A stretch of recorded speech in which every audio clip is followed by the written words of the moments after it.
মানে আমার বাবার মানে যতটুকু জমি দিয়ে গেছে ওনাকে 22% পুরোটাই বিক্রি করছে। ওখানে আমার বাবার কবরটাই রয়ে গেছে। বাবার কবরটা সম্পর্কে ওনাকে জিজ্ঞেস করা হয়েছিল যে আপনি যে বাবার কবরটা বিক্রি করেন যে ওইখানে তো আপনার কবরের জায়গাও রাখা হয়েছে। বলে তার কবরের চিন্তা কারো করতে হবে না।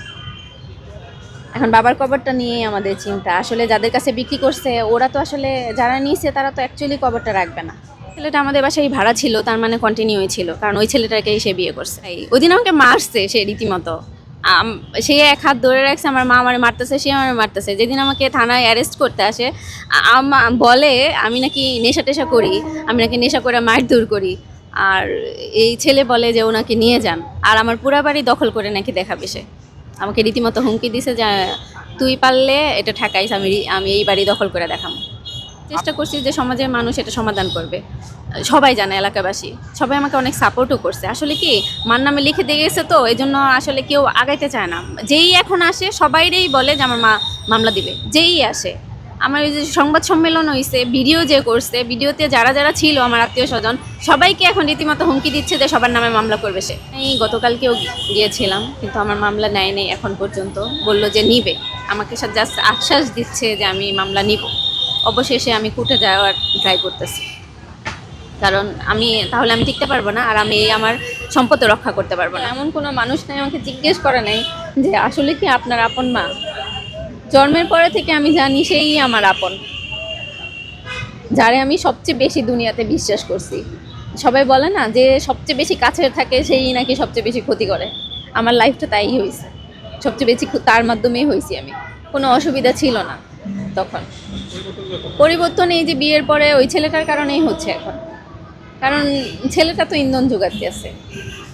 আসলে থাকি না তো এখানে, আমি ঢাকায় থাকি। ছোট বোনটাও মানে ওই পড়াশোনার খাতিরে এইখানেই থাকে, ঢাকায় থাকে আমার সাথেই।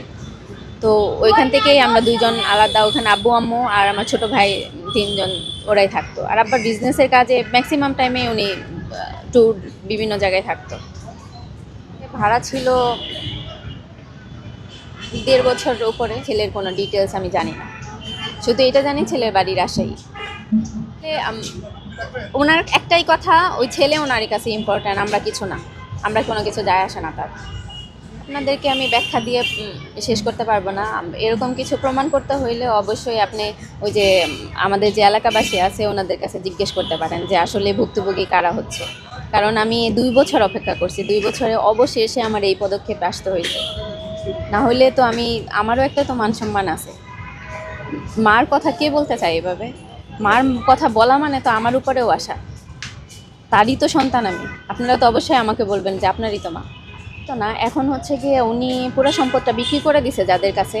ওরা হচ্ছে গিয়ে অনেক বেশি হ্যারাসমেন্ট করতেছে। ওরা চাচ্ছে যে মার যে মোটামুটি ব্রেন ওয়াশ করে পুরাটাই নিয়ে নিতে। আমাদের আসলে পিছনে কেউ নাই, আমার গার্জেন বলতে কেউ নাই। এখন আমাকে যদি সাইড করতে পারে তাহলে পুরো জমিটাই উনি গায়েব করতে পারবে। ওই ছেলে তো তার প্ররোচনায় তো হচ্ছে এটা। সেই তো বলছে যে সম্পদটা বিক্রি করতে, তাছাড়া তো এত বছর কোনো সম্পদ বিক্রি হয় নাই। এটা আমাদেরও কোনো সমস্যা নেই, বিয়ে নিয়ে কোনো কথা আমরা বলি নাই। আর রিলেশনে ছিল আমি উনি আমাকে কোনো কিছু শেয়ার করে নাই যে উনি রিলেশনে আছে। উনি আমার কাছে কোনো কিছু শেয়ার করে নাই যে উনি রিলেশনে আছে বা এই ছেলেকে বিয়ে করতে চায় বা বিয়ের কথা। বরঞ্চ আমি ওনাকে অনেকবার বলছি যে একটা বিয়ে শাদী করেন, মানে কিছু একা যেহেতু থাকেন। আমার চাচাও ছিল একটা সম্পর্কে, উনিও এসে বলতেছিল যে বন্যা তোর বিয়ে করা লাগলে বলিস আমাকে, কোনো সমস্যা নাই। তখন উনি বলতেছিল যে না আমি এই বয়সে আর কি বিয়ে করব। অথচ এই ছেলেটা আমার বাসায় ভাড়া থাকতো, নিচতলাই ছিল, মানে আমাদের একটা ফ্লোর নিচেই ভাড়া থাকতো। এই ছেলের সাথে কিভাবে সম্পর্ক হয়েছে কি হয়েছে আমি কিছু জানি না।